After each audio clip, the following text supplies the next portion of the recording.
आपको सिखाऊंगी कि स्टेनो होती क्या, हम कैसे स्टार्ट करते इसे पढ़ना। सो इंग्लिश में कितने अल्फाबेट्स होते हैं? इंग्लिश में अल्फाबेट्स होते हैं 26 और वॉवल्स होते हैं 5। सेम एज स्टेनो में 24 स्ट्रोक्स होते हैं जिनको हम कॉन्सोनेंट भी बोलते हैं। और वॉवल्स कितने होते हैं? वॉवल्स होते हैं 12। अब ये जो 12 वॉवल्स होते हैं ना, मोस्ट ऑफ द स्टूडेंट को इन्हीं में प्रॉब्लम आती है, क्योंकि वॉवल्स जो है बेस है स्टेनो का। अगर आपको वॉवल्स अच्छे से समझ आ गया, आपको आधी स्टेनो समझ आना स्टार्ट हो जाएगी। तो वॉवल्स में हम क्या पढ़ते हैं? वॉवल्स में हम सीखते हैं साउंड। और ये जो 24 स्ट्रोक्स है, ये काम करता है जैसे आपने बचपन में अल्फाबेट स्टार्ट किया था लिखना, वैसे ही स्ट्रोक्स का काम होता है अल्फाबेट। लाइक ये होती है स्टेनो की ABCD। स्ट्रोक्स का मतलब होता है लाइंस, कि हम लाइंस ड्रॉ करते हैं, बट कैसे करते हैं वो चीज मैं आपको सिखाऊंगी। तो स्ट्रोक्स का मतलब है लाइंस, कि हम अलग तरीके से लाइंस कैसे ड्रॉ करनी है, इसको हमें याद कैसे करना, प्रैक्टिस कैसे करना। स्टेनो में सबसे ज्यादा नीड होती है प्रैक्टिस की। अगर आप प्रैक्टिस उसको ढंग से करोगे डेली, आप 1 घंटा अगर क्लास ले रहे हो और 1 घंटा आप अपनी प्रैक्टिस कर रहे हो, तब जाके आपको स्टेनो समझ आएगी, नहीं तो आपको स्टेनो समझ नहीं आएगी। बिना प्रैक्टिस के स्टेनो कुछ नहीं है। तो हम स्टार्ट करते हैं स्टेनो को पढ़ना एक बार। तो हम स्टार्ट करते हैं सबसे पहले P बनाना। P कैसे बनता है? सबसे पहले डायरेक्शन देखो, ऊपर से नीचे डायरेक्शन आती है P की। और L का मतलब है कि लाइट, कि अगर हमें कोई लाइन ड्रॉ करनी है, आपने नोटिस किया हो कि हम स्टेनो पहले पेंसिल से लिखते हैं। क्यों? क्योंकि पेंसिल से हम लाइट और डार्क का फर्क कर सकते हैं, पेन से हम लाइट और डार्क का फर्क नहीं कर सकते। तो इसमें स्टेनो में लाइंस का बहुत मैटर होता है। हम जब भी स्टेनो लिखते हैं एक नोट पैड पे लिखते हैं जिसमें लाइंस होती है, तो लाइंस बहुत मैटर करती है स्टेनो में। हम स्टार्ट करते हैं P बनाना। P कैसे बनाते हैं कि मैंने एक लाइन ड्रॉ कर दी ऐसे, इसे क्या बोलते हैं? P। ऊपर से नीचे लेकर आई हूं मैं, एक लाइन ड्रॉ करिए लाइट, इसे लाइट ड्रॉ करना है, ना कि डार्क ड्रॉ करना है। देन इसके बाद हम पढ़ते हैं B। B बनता है ऊपर से नीचे डायरेक्शन, D का मतलब है डार्क, और मैंने एक लाइन ड्रॉ करी है डार्क, ये क्या हो गया? B। तो जैसे हम पैट लिखे, पैरेट लिखे, कुछ भी P से रिलेटेड अल्फाबेट आते हैं तो हम ये वाला स्ट्रोक ड्रॉ करेंगे। अगर B से रिलेटेड कोई भी स्ट्रोक आता है तो हम ये वाला स्ट्रोक ड्रॉ करेंगे। मतलब अल्फाबेट्स का काम करते हैं स्ट्रोक्स हमारे लिए। देन इसके बाद हम पढ़ते हैं T।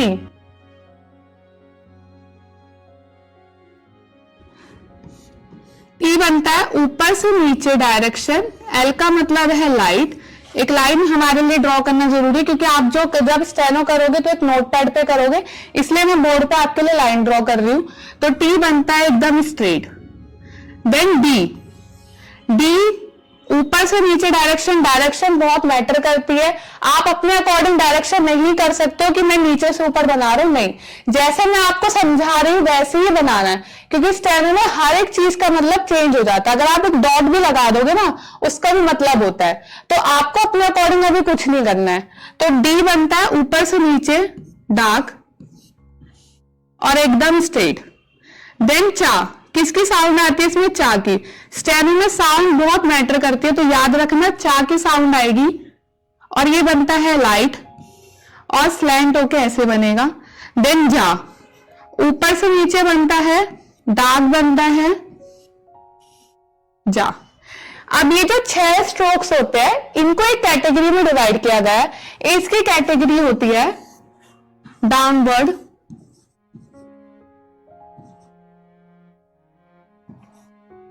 स्ट्रेट,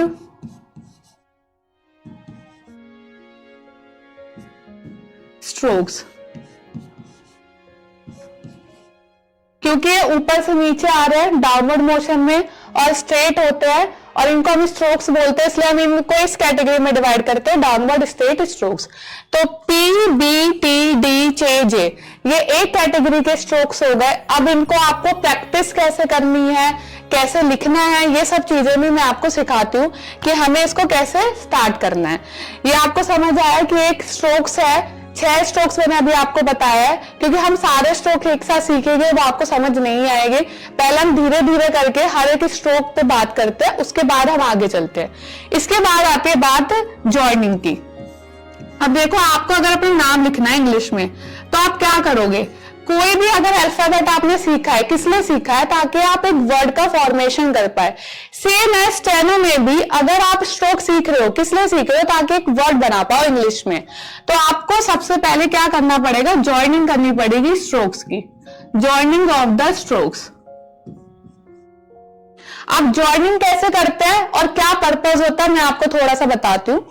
ज्वाइनिंग में हम किसी भी स्ट्रोक की ज्वाइनिंग कर सकते हैं, बट हमें करनी कैसे, लाइक अगर मुझे पी और टी की ज्वाइनिंग करनी है तो पी और टी, पी कैसे बनाया मैंने, ऐसे बनाया, और टी ऐसे। क्या मैंने पी और टी बनाते हुए स्टाइलस को उठाया था, नहीं, इसको उठाना नहीं है। पी और टी जब भी हम बनाते हैं तो आपको अपनी पेंसिल को या पेन को जब भी लिखो उसे उठाना नहीं है, क्योंकि ज्वाइनिंग करते हुए कभी भी हम स्ट्रोक्स को ज्वाइन करेंगे तो हम पेंसिल को नहीं उठाएंगे। हमारा पहला पर्पस होता है ये ज्वाइनिंग का। और ऊपर और नीचे का साइज, जो साइज आपका पी का होगा वही साइज आपका टी का होगा, दोनों साइज आपके सेम होने चाहिए।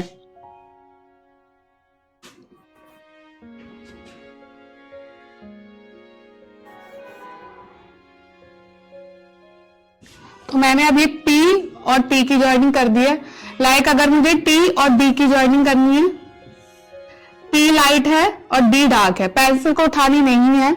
ऐसे बी और चे की ज्वाइनिंग करनी है, बी और चे, ठीक है। हम किसी भी चीज की ज्वाइनिंग कर सकते हैं, बट हमें पेंसिल को उठाना नहीं है, और ऊपर और नीचे का साइज सेम होना चाहिए। ये होता है ज्वाइनिंग का पर्पस। देन इसके बाद हम जाते हैं, एक सेकेंड,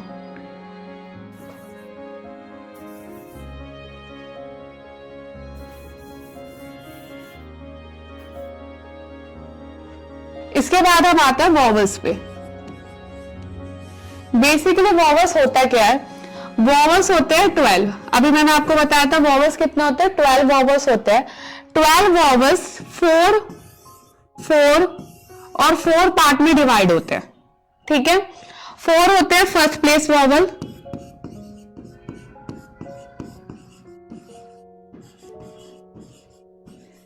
देन 4 होते हैं सेकंड प्लेस,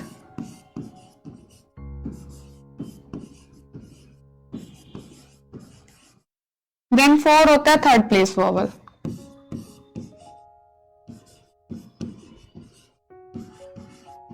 अब प्लेसेस क्या होती है, प्लेसेस होती है लाइक अगर मैं कोई भी स्ट्रोक को लाइन से ऊपर उठा दूं, अबव द लाइन, तो वो मुझे कंसीडर करता है कि फर्स्ट प्लेस वॉवल है।